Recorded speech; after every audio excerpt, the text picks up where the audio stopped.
Okay. So obviously, I know that you're crazy busy because you've got you've got a lot of stuff going on, and I know you're private too. So I do appreciate you, taking the time to do this as well and go through like the interview side of stuff. More or less, I just want to know if you can recap. Like you've been in the program in TPL for what 90 days or 100 days or Some of did that, I'm not really sure. yeah. I think it started sometime in May, halfway through May, maybe. Okay. Okay, that's kind of what I figured. And so obviously you're having a Yeah. ton of success. We can talk about that, in a little bit, but tell me about where exactly you were, I guess, prior to the program, because how did you find out about the program initially? I don't remember. No? It was probably a Facebook ad. I think it was Facebook Um, ad. I'm sure it was. And then And you and I got on a phone call, I think, yeah, yeah, shortly after that. So, okay. yeah. And I kind of have this other thing that I'm part of, and it's probably going to be pretty big. Yeah. We've done quite well in terms of revenue with it and all that kind of stuff. Yeah. But that's where I've learned to do so many of the things I'm doing, right? Right. Like with Facebook ads. I mean, spent 600,000 on Facebook ads, and I kind of have a bit of a clue, right?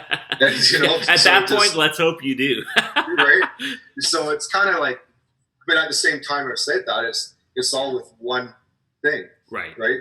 And because the lead magnet was so strong, it makes it pretty easy. Was that national ads or local ads?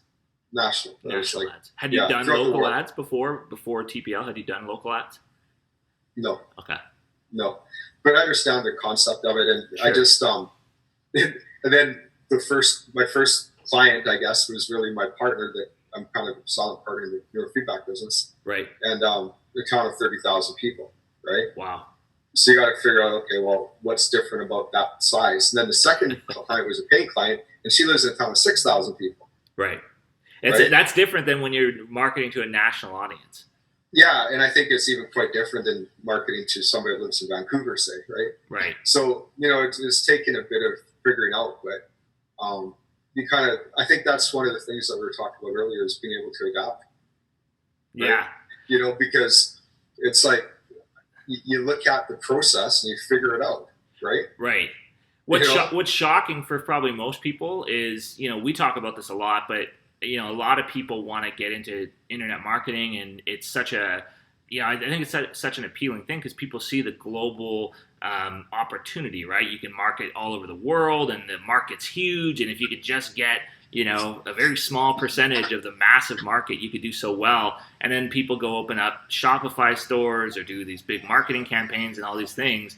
And shockingly, and you probably agree with this, but there's oftentimes more money to be made working with a little small business in a town of 6,000 people than sometimes what people make doing well, these it's things. true, and because I'm basically the other business I'm part of has got a lot to do with internet marketing, right? Right. And the everything is so you got to be so freaking good to get anywhere, Yeah. right? And when you're doing this, you don't have to be. Right. I mean, if anybody saw my VSL and they'd look at it and think, why does that work? But it's because it's the niche. I'm passionate about the niche. I understand the challenges people face. Yeah. And quite honestly, I've always been kind of inspired by that to do something for people that, are in business with local. I know what it's like. It sucks. Yeah. When you don't know how to get people in the door, it sucks the life out of you. Yeah. Right?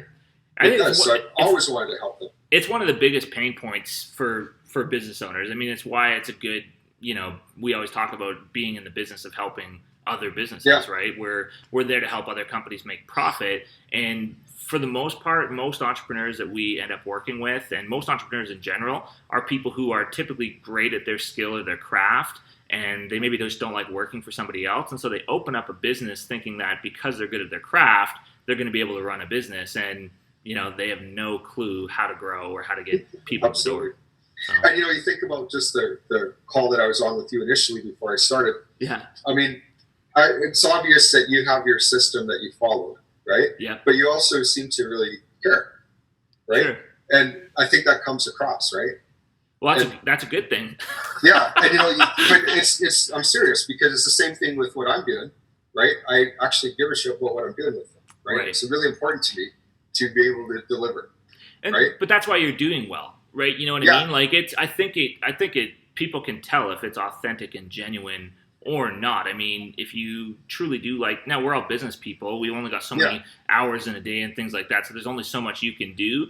But, you know, at the end of the day, if you don't genuinely care about the people that you're doing business with or for, I feel like that comes out and it's pretty easy to tell. Yeah. And even like your training on the strategy calls, you know, you talk about it right in there, how, you know, the call is about helping them. Right. It's about them. It's not about you. And Absolutely. so every time I get on a call, even now, I put on that video for 10 or 15 minutes beforehand. Yeah. I go through, you know, the call sheet or the script, right? Yeah. So I read that off. I get all ready. I go through their stuff.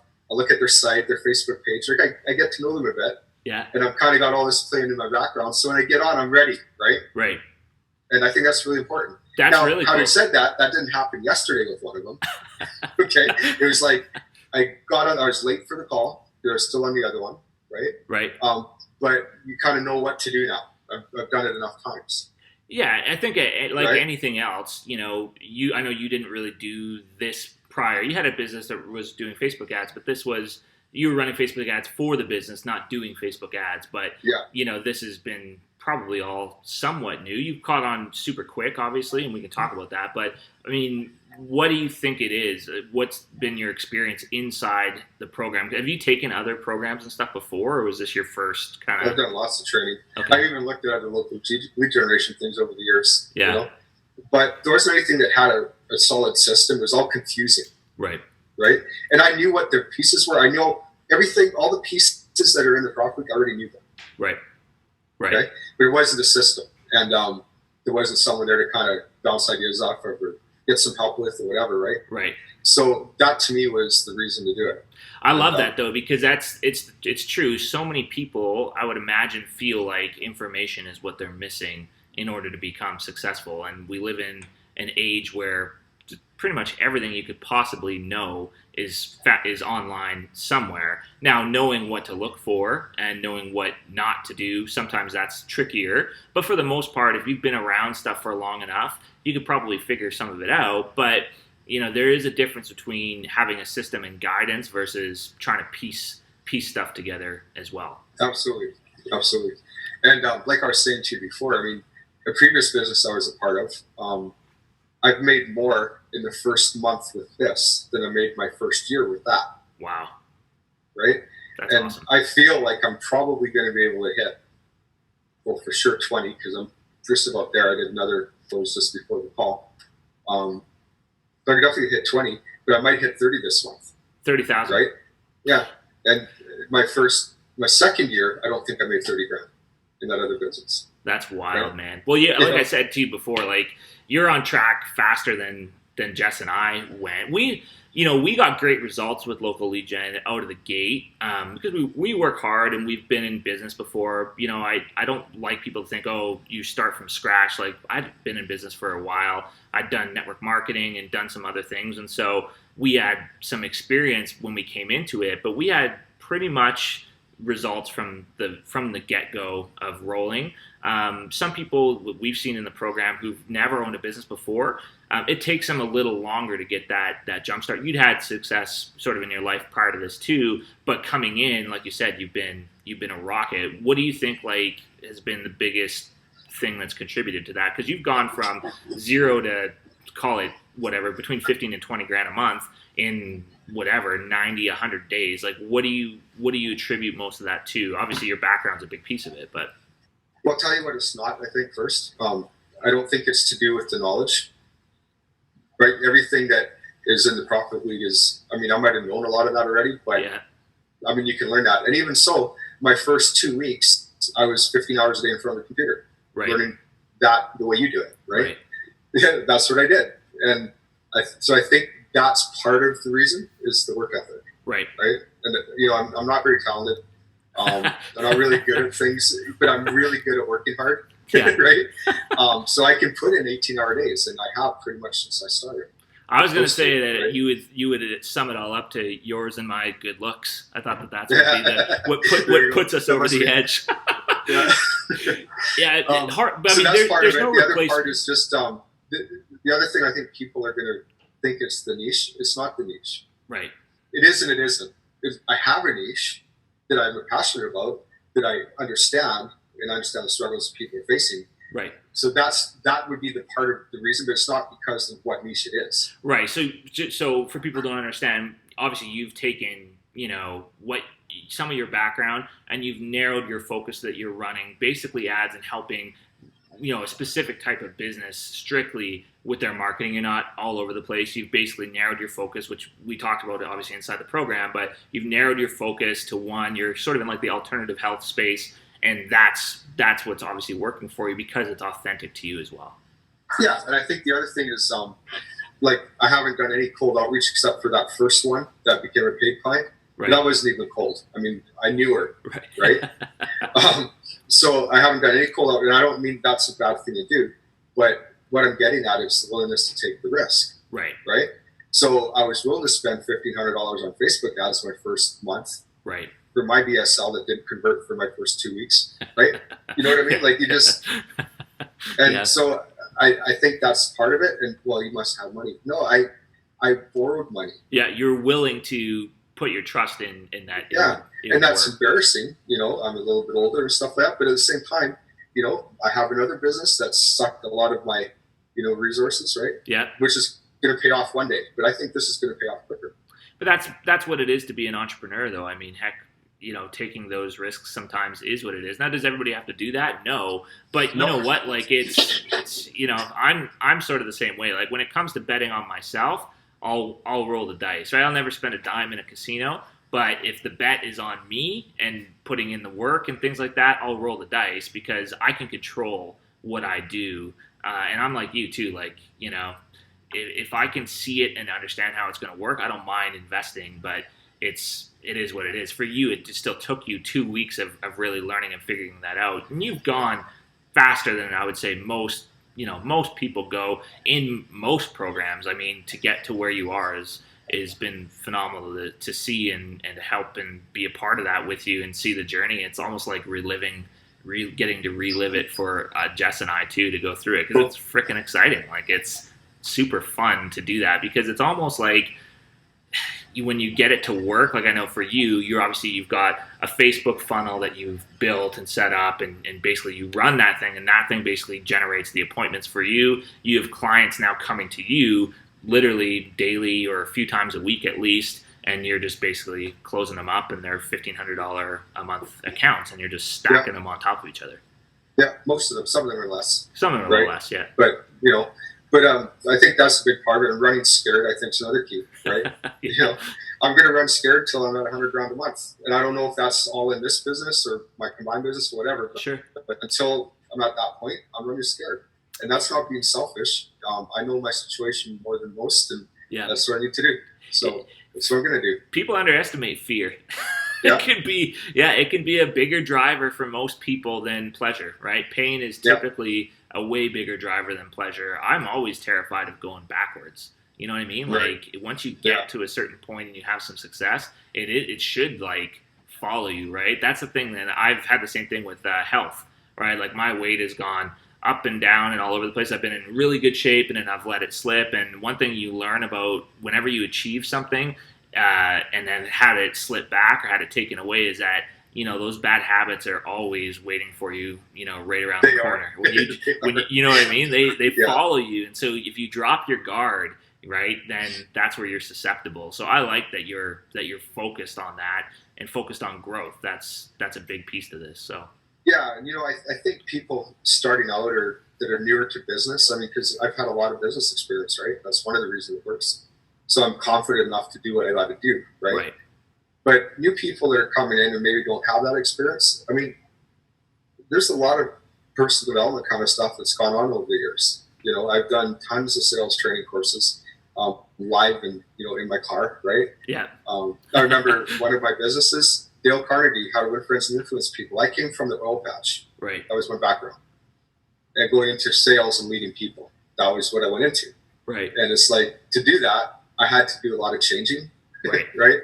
So How to Win Friends and Influence People was one of my saviors. I wrote down his little tips on recipe cards and had them in my visor. Before every appointment, I'd stop 5 minutes away and read them. Wow. I love that. And I'd listen to, Tom Hopkins whenever I was driving. I never listened to music.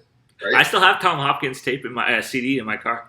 I have his How to Master the Art of Selling. It's like in my car awesome. As we speak. I had an appointment earlier today, and I was driving and listened to it. Just Hopkins is like old school and kind of funny now compared to the new age Grant Cardones and those kind of characters, right? But it's still basic fundamental sales stuff, and I find him hilarious. I don't think that part will ever change, right? Just connecting with people through questions, really, right? Right. And so there's all that kind of stuff that goes on.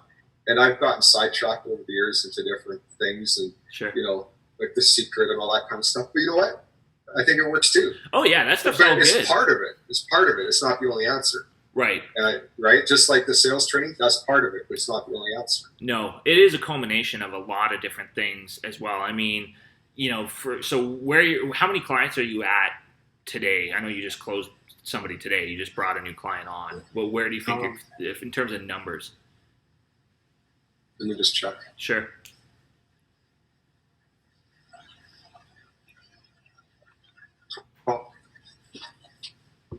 Even ballpark. 12. Okay, that's awesome.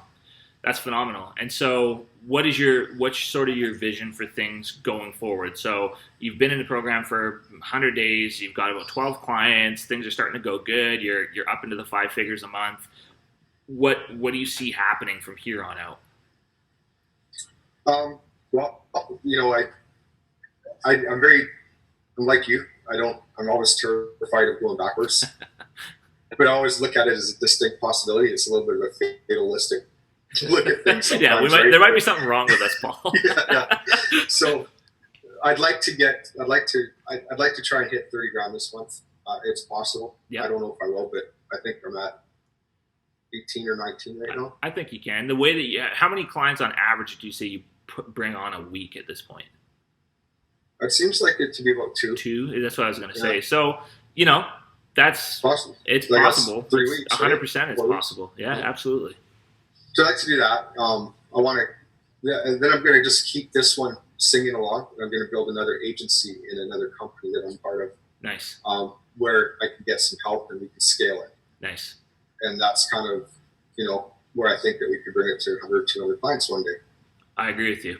It's doable. Right. There's plenty of agencies that are in that mark. You and I were talking about this earlier too, about where this could all go, right? What is local lead gen? What is there like a cap on the opportunity, and how big could it go? How big could each of us go building our agencies and what we're doing? And it's the answer is it's to me, it's a market that would be very, very tough to saturate. Yes, there's people who are doing more advertising and doing things like this now. But, if I still go out and talk to business owners at whatever, I meet somebody at a friend's place or a networking event or something, I just talk to somebody who's a business owner, very, very rarely do I meet somebody who is, number one, running Facebook ads or running good paid traffic strategies and who have stuff set up. I still run into business owners who don't have a site, like a website.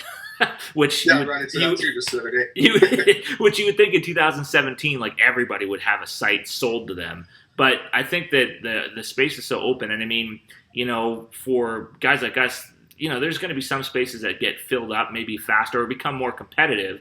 But just because the space is competitive doesn't mean there's not an opportunity. It just means that you got to be good to compete maybe in the space. But there's so much low hanging fruit. You're in a niche that frankly I'd never even heard of prior to meeting you. And so it goes to show, I think that there's a student who brings up a niche that we could work in almost daily, if not, a few times a day in the Profit League that is like, I never thought of even going and working. And so I do think that there's a lot of kind of blue ocean for all of us still to go do our thing in.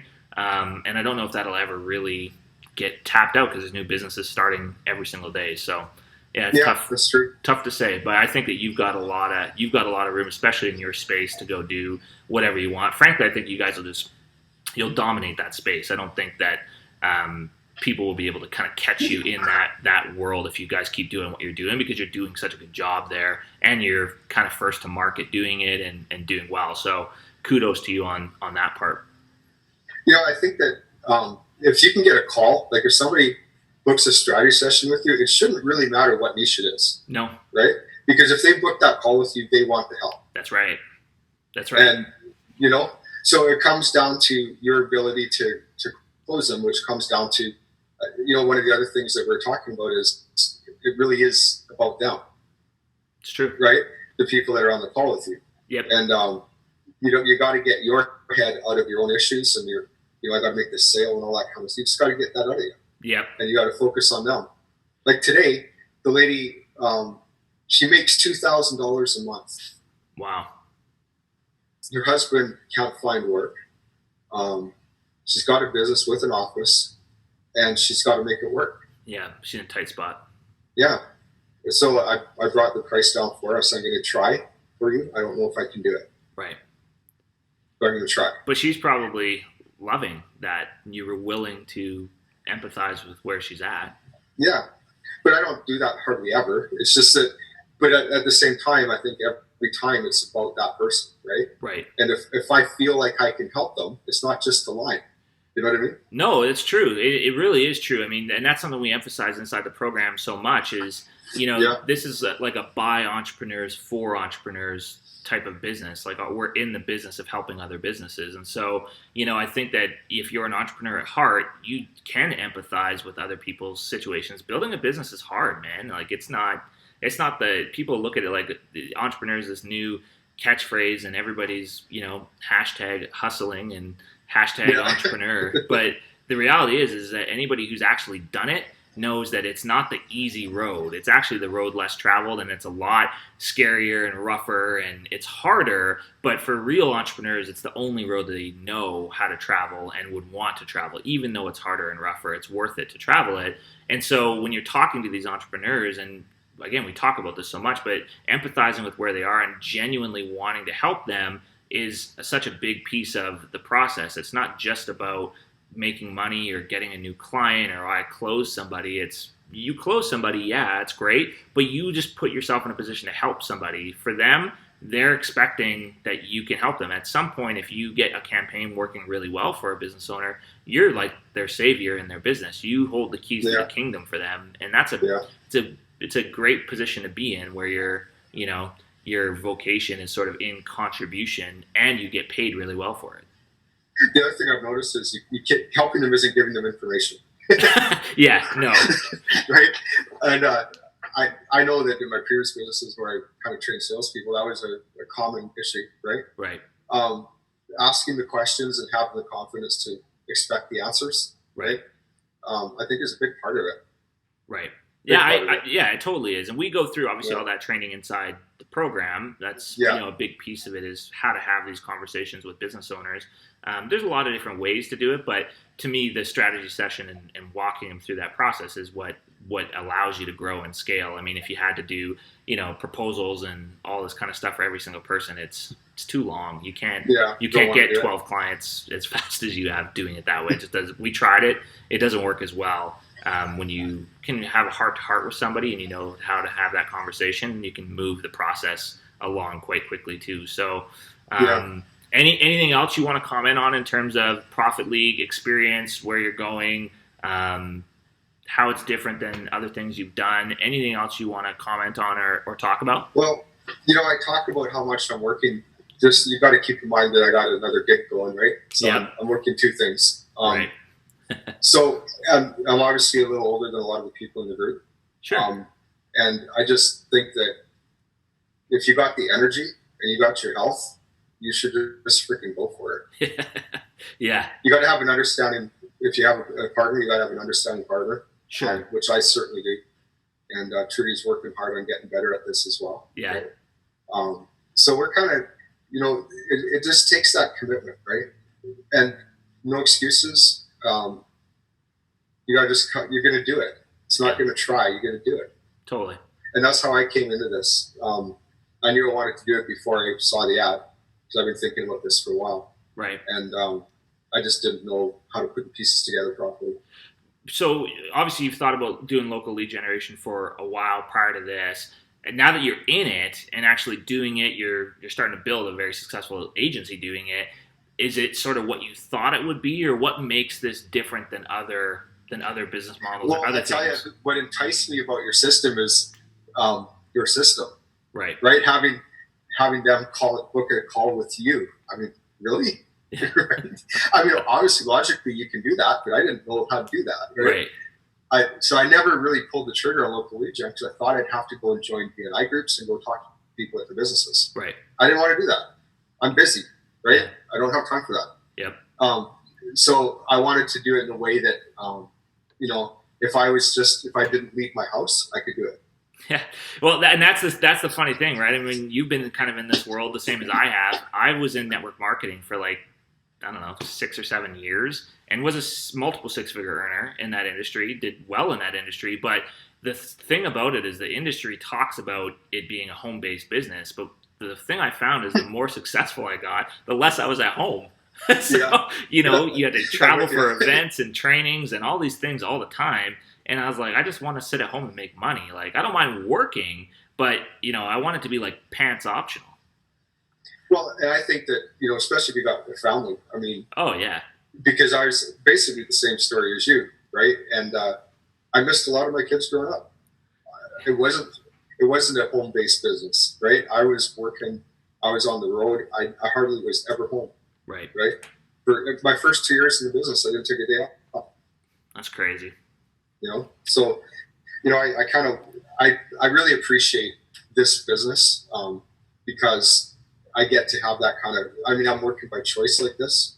I could have stopped at $5,000 a month and just kept it rolling at that and worked, half an hour a day. Right. Right. And where can you do that?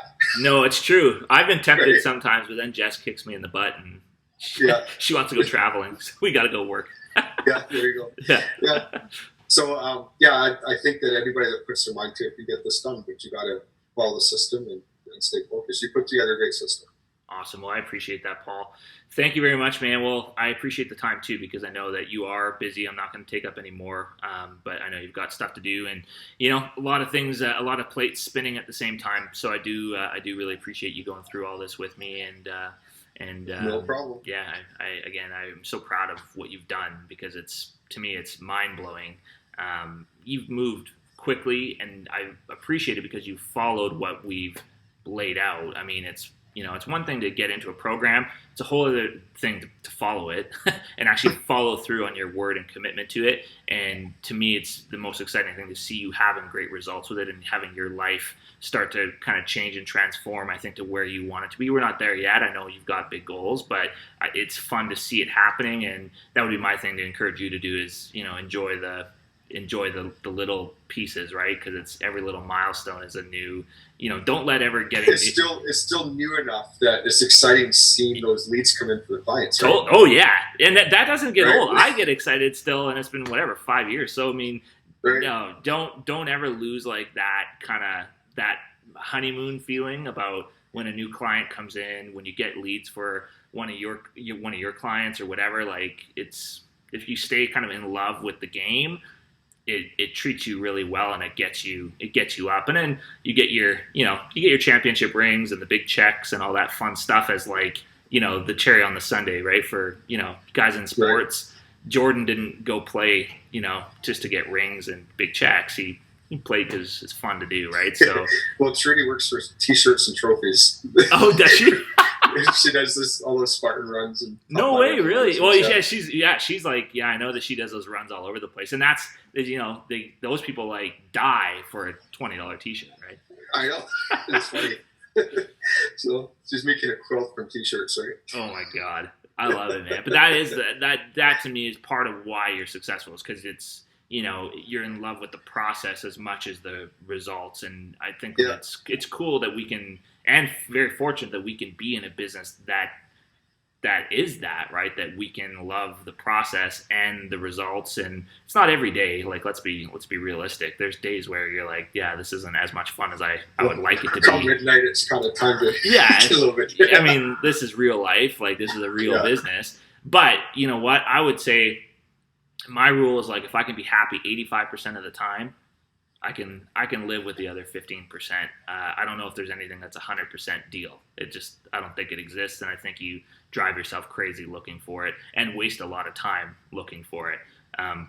Local lead gen has been one of those things that for us too, it's a dream come true. Awesome.